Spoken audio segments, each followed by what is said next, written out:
Bismillahirrahmanirrahim. Alhamdulillahi rabbil alamin. Wa bihi nasta'in ala umuri dunya waddin. Wassalatu wassalamu ala asyrafil anbiya'i wal mursalin sayyidina Muhammadin wa ala alihi wa sahbihi ajma'in. Subhanaka la ilma lana illa ma 'allamtana innaka antal alimul hakim. Rabbi shrah li sadri wa yassir li amri wahlul 'uqdatam min lisani yafqahu qawli. Assalamualaikum warahmatullahi wabarakatuh. Alhamdulillah, pada malam ini saya diberikan peluang untuk bersama-sama berkongsi tentang salah satu daripada keistimewaan yang diberikan Allah Subhanahu wa taala kepada junjungan besar Nabi Muhammad sallallahu alaihi wasallam. Bersempena kita sedang lagi menyambut dan meraihkan bulan kelahiran baginda Rasulullah sallallahu alaihi wasallam, maka menjadi satu kebiasaan bagi kita untuk kembali melayari sirah-sirah baginda Rasulullah sallallahu alaihi wasallam.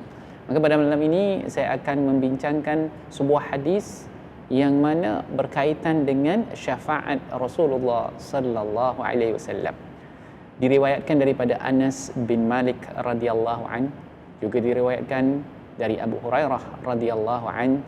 Rasulullah sallallahu alaihi wasallam bersabda, "Likulli nabiyyin da'watun yad'uha, fa uridu an akhtabi da'wati syafa'atan li ummati yaumal qiyamah." Yang bermaksud, bagi setiap nabi terdapat doa yang didoakan, yang dikabulkan di dunia untuk umatnya. Tetapi aku telah menyimpan doaku sebagai syafaat untuk umatku pada hari kiamat. Para penonton yang dikasihi, melalui hadis ini baginda Rasulullah sallallahu alaihi wasallam mengkhabarkan kepada kita tentang adanya keistimewaan yang diberikan kepada sekalian para nabi, di mana mereka boleh berdoa kepada Allah Subhanahu wa taala dan doa ini akan dikabulkan oleh Allah Subhanahu wa taala. Baginda Rasulullah sallallahu alaihi wasallam menceritakan bahawa sebahagian nabi telah pun mendoakan kepada umatnya agar dibalas di dunia ini. Dan ini juga tercatat di dalam Al-Quran seperti mana yang kita sedia maklum. Terdapat ayat-ayat atau surah-surah yang menceritakan tentang umat-umat yang terdahulu. Sebagai contoh, apa yang berlaku dengan umat Nabi Nuh alaihi salam. Kalau kita membaca surah Nuh ayat 26 dan 27, kita akan bertemu dengan ayat yang berbunyi, "Rabbi la tazar 'alal ardi minal kafirina dayyara innaka in tazarhum yudillu 'ibadaka wa la talidu illa fajiran kafara." Yang bermaksud, "Ya Tuhanku, janganlah engkau biarkan seorang pun di antara orang-orang kafir itu tinggal di atas bumi. Sesungguhnya jika engkau biarkan mereka tinggal, nescaya mereka akan menyesatkan hamba-hambamu dan mereka tidak akan melahirkan keturunan selain anak-anak yang berbuat maksiat lagi sangat kafir."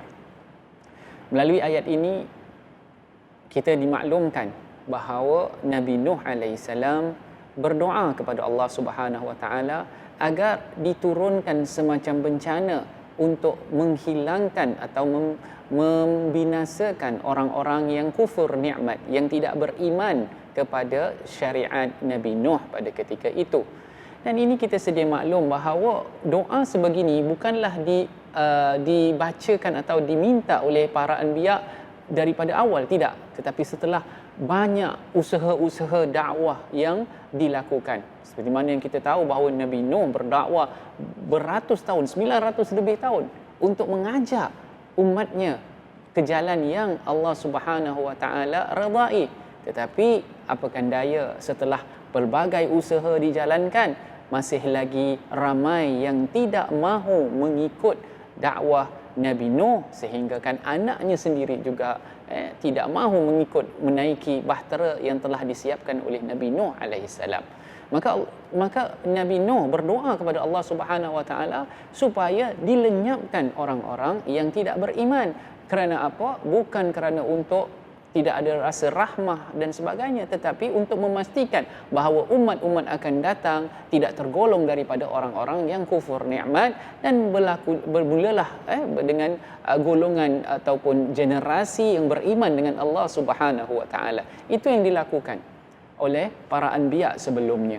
Begitu juga kalau kita baca tentang Nabi Saleh alaihi salam bersama unta betina yang disebutkan di dalam Al-Quran, bahawa apabila umat Nabi Saleh itu tidak mahu mengikut arahan yang diberikan, perasaan kecewa telah pun berada dalam jiwa Nabi Saleh.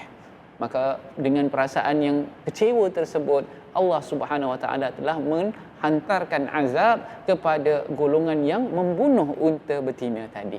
Dan ini menunjukkan bahawa bukannya para nabi itu mendoakan atau berputus asa atas dakwah mereka, sekadar untuk memastikan bahawa golongan yang seterusnya, generasi yang seterusnya adalah generasi yang terpelihara.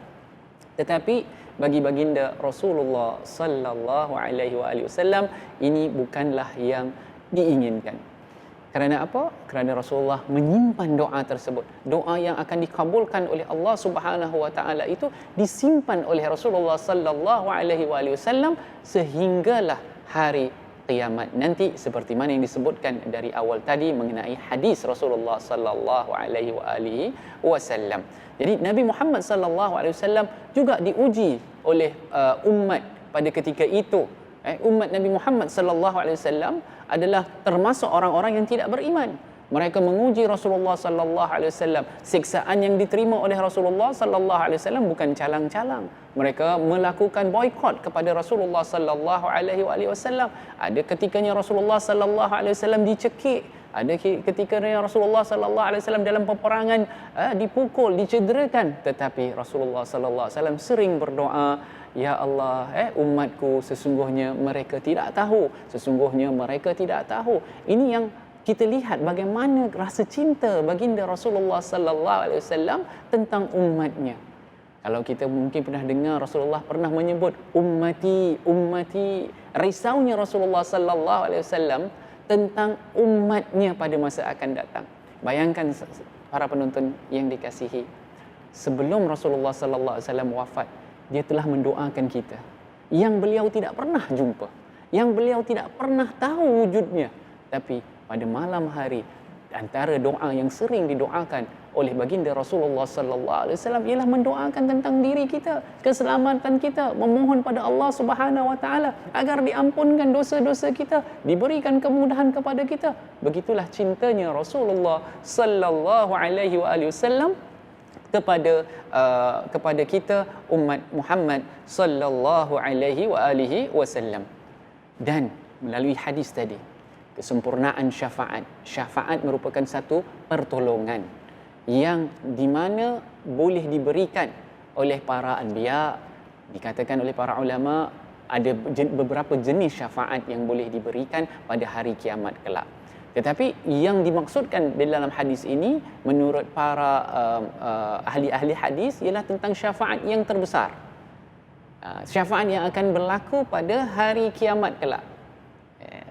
Ini yang dimaksudkan. Dikatakan, diriwayatkan bahawa pada hari kiamat kelak kita semua akan berkumpul di padang mahsyar dan keadaannya terlalu dahsyat. Keadaannya mungkin menggerunkan kita.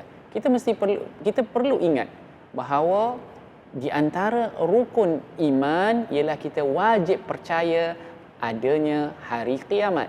Dan bila kita katakan tentang hari kiamat, kita belajar tentang hari kiamat dalam ilmu tauhid ialah kiamat itu berperingkat-peringkat. Peringkat musnahnya dunia, peringkat dibangkitkan manusia, peringkat menunggu hisab itu sendiri di padang mahsyar. Menurut sebahagian riwayat yang kita baca bahawa matahari akan berada sejengkal sahaja di atas kepala kita.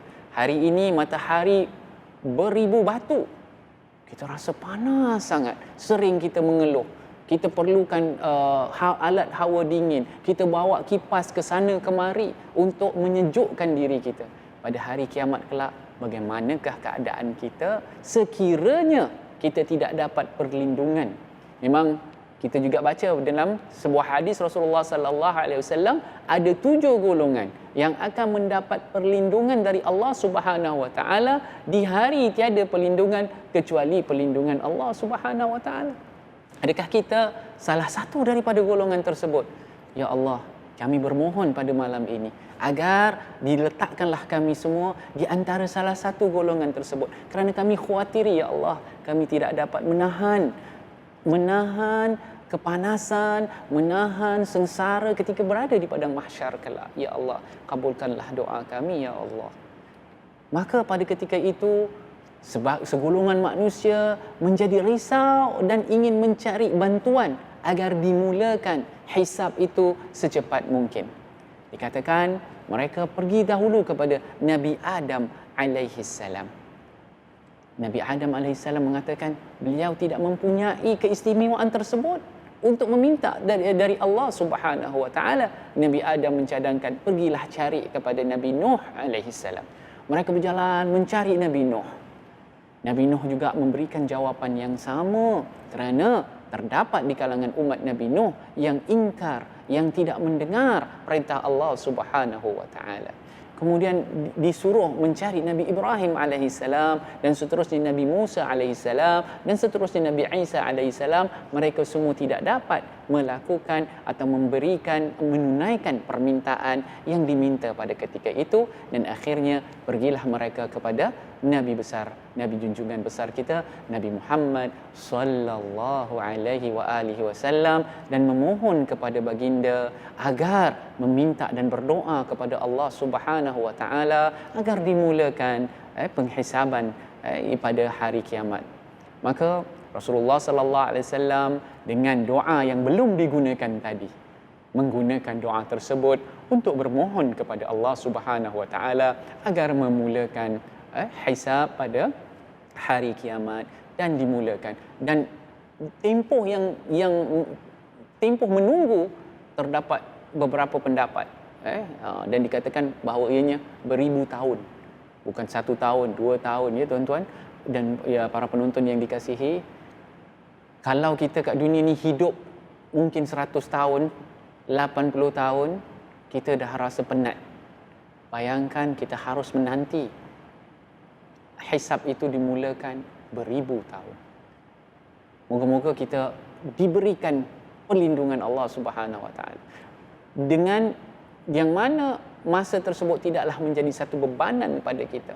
Sebab itu di dunia ini bagaimana susahnya kita diuji oleh Allah Subhanahu wa taala. Kadang-kadang ujian kita tu mungkin 1 bulan, mungkin 2 bulan, mungkin 1 tahun, mungkin 10 tahun. Wallahu a'lam. Wa na'udzubillah min zalik. Tetapnya kita tidak mampu untuk meminta diuji. Dan kalau diuji pun, ya Allah, moga-moga ujian tersebut dapat kita mengharunginya dan mengatasinya, kerana kalau kita gagal mengatasi ujian tersebut, kita tak tahu apa akan berlaku pada diri kita. Na'udzubillah min zalik, daripada menjadi orang-orang yang berputus asa kerana tidak ada sifat putus asa dalam diri seorang mukmin itu sendiri. Jadi syafaat Rasulullah, syafaat kubra yang dibincangkan para ulama, yang dimaksudkan dalam hadis ini ialah hanya ada keistimewaan tersebut pada Rasulullah, yang mana Rasulullah sallallahu alaihi wasallam menyimpannya sehingga hari kiamat, dan beliau tidak berdoa agar dibinasakan umat-umat atau golongan-golongan tertentu pada ketika itu. Jadi itu yang dimaksudkan dalam hadis ini. Dan menurut sebahagian ulama seperti Qadhi Iyad contohnya mengatakan bahawa Rasulullah SAW mempunyai beberapa lagi jenis syafaat selain daripada syafaat kubra itu.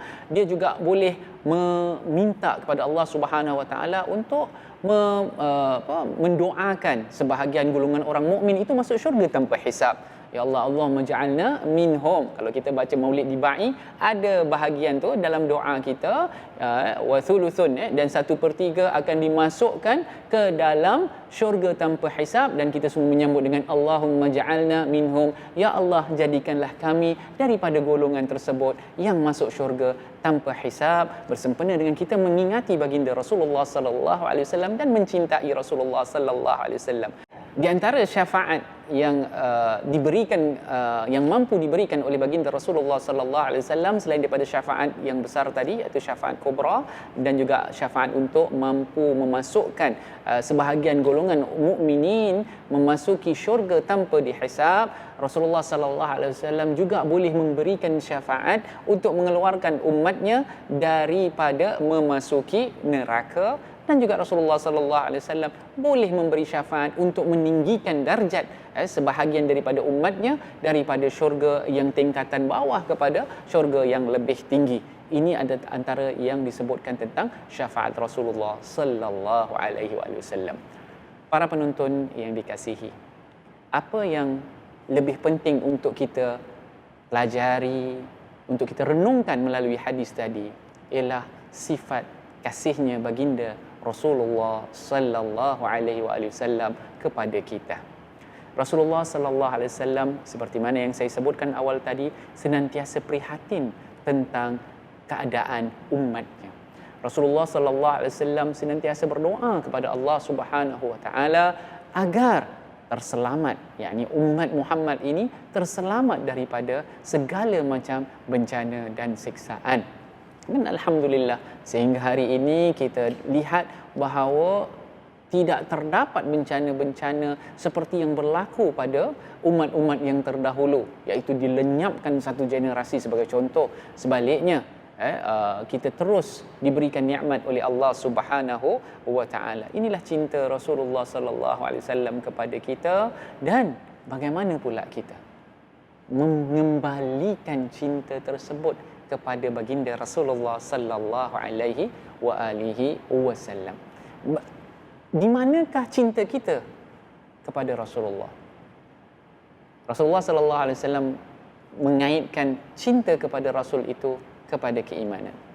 Sabda baginda, la yu'minu ahadukum hatta akuna ahabba ilaihi min waladihi wa walidihi wan nasi ajma'in.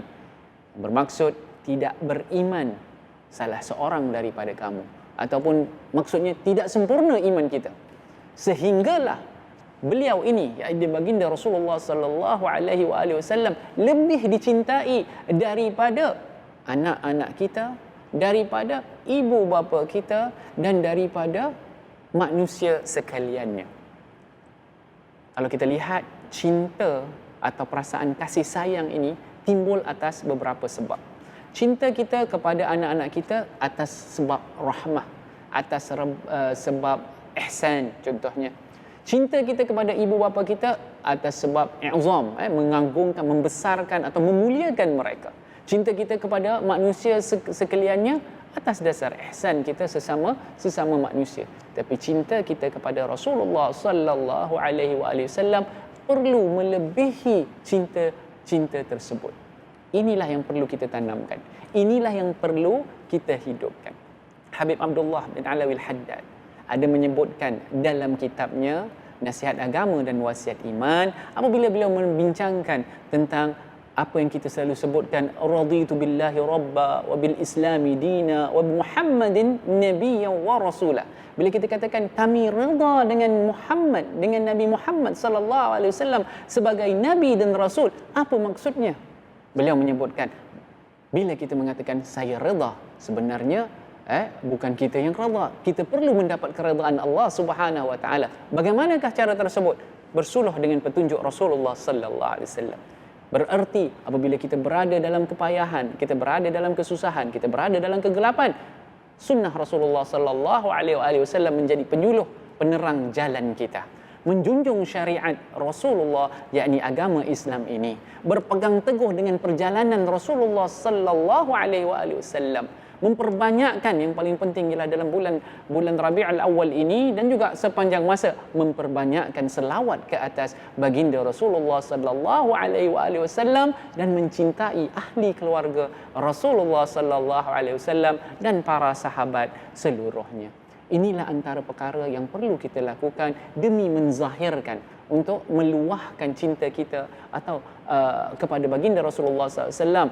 Sebagaimana kita telah pun mengetahui betapa hebatnya cinta Rasulullah sallallahu alaihi wasallam kepada kita, maka perlu kita menjadikan Rasulullah adalah cinta utama kita selepas cinta kita kepada Allah Subhanahu wa taala, dan pastinya cinta kita kepada Rasulullah sallallahu alaihi wasallam adalah untuk menuju cinta yang lebih agung, iaitu cinta kepada Allah Subhanahu wa taala. Maka pada bulan yang penuh dengan keberkatan ini, bulan yang mengingatkan kita akan kelahiran baginda Rasulullah sallallahu alaihi wasallam, saya mengajak diri saya dan hadiri para penonton yang dikasihi sekalian untuk memperbanyakkan selawat, untuk terus mempelajari sirah Rasulullah sallallahu alaihi wasallam, untuk terus mencuba mengikut sunnah Rasulullah sallallahu alaihi wasallam. Moga-moga kita tergolong daripada umatnya yang akan diberikan kenikmatan, dikurangkan kesengsaraan di dunia dan khususnya di akhirat kelak. Moga-moga kita tergolong daripada golongan yang akan memasuki syurga tanpa dihisab. Sampai di sini dahulu. Wabillahi taufiq wal hidayah, wabirridha wal inayah. Wassalamualaikum warahmatullahi wabarakatuh. Wal afu minkum.